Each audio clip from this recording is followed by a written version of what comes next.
Guys, welcome to another video. In this video, we'll be studying about the non-conventional sources of energy. So let's start. The energy resources, one second. Okay. The energy resources that have been developed in the recent past are called non-conventional sources of energy.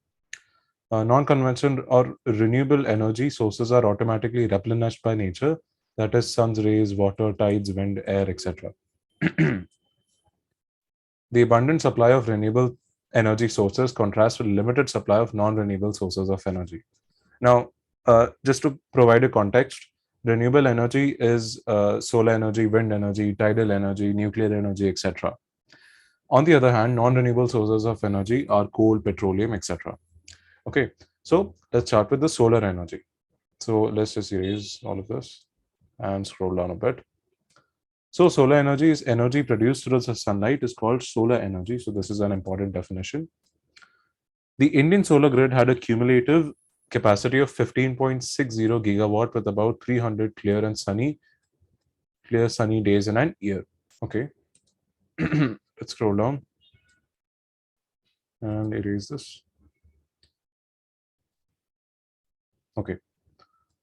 Per hour and per square availability of sunlight in India is 5 to 7 kilowatt.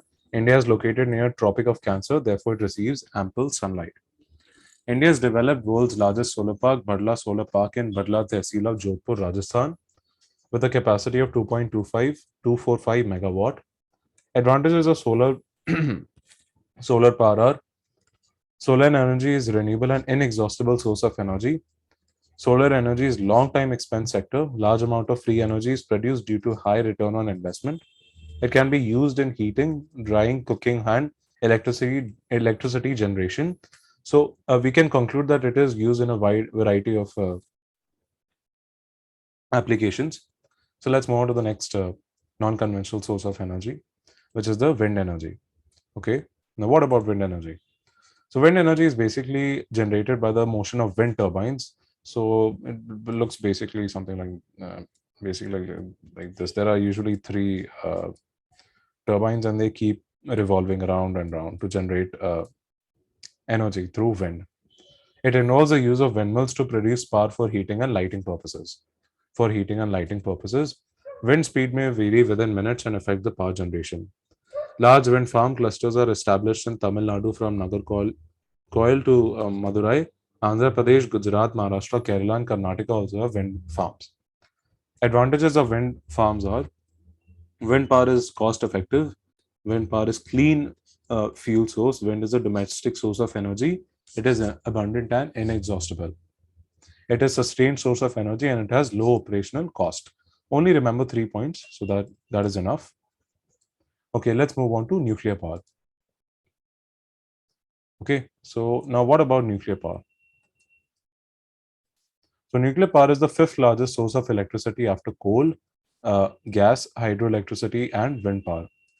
India developed its nuclear power in August 1956, and it is among the 6 countries which have successfully established power station in their countries.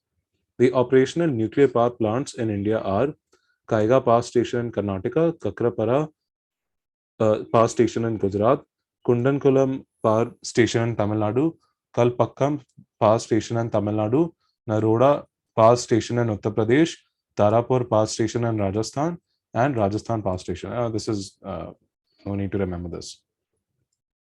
Only remember these power plants. Now, what are the advantages of nuclear power?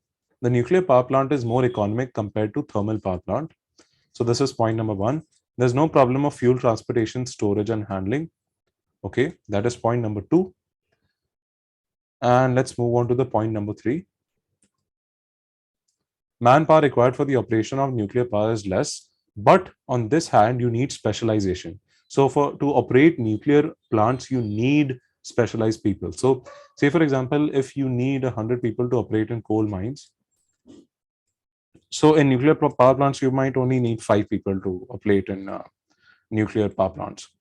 But those 5 people need to be extremely specialized, because nuclear power plant is, if you need to work in nuclear power plant, so it's something that is very, very risky, and it only needs to be handled with experienced and professional people. But in 100, the workers who work in coal mines, not much experience is needed, and they have to be skilled. That's it. Okay, then we have nuclear power plant occupies less space than thermal power plant, and of course, it is a clean source of energy. Okay. Okay. Now let's move on to biogas. Biogas typically refers to the mixture of different gases produced by decomposition of organic matter in the absence of oxygen, or gobar gas. Behind in biogas plant is used as manure.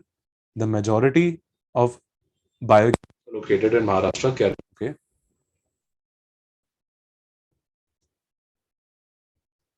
Then we have the advantages.